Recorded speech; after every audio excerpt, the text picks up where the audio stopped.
Hello, all my friends.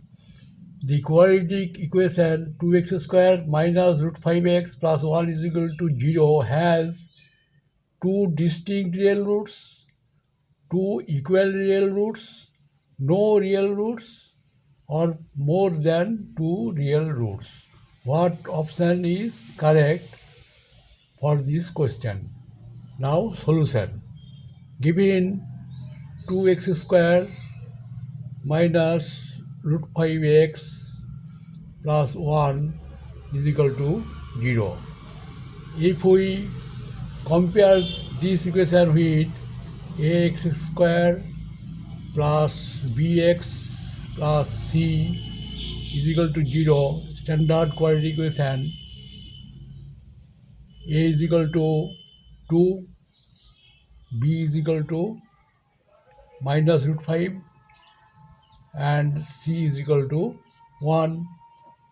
Now discriminant of this equation d is equal to, d is equal to b square minus 4ac. Therefore, d is equal to b is minus root 5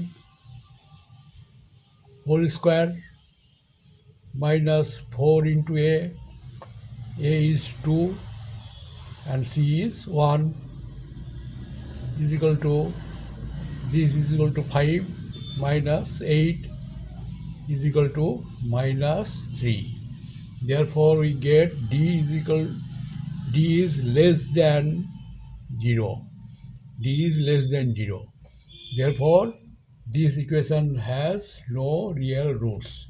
So option C, therefore, this equation it have no real solution. So option C, option C is the correct answer.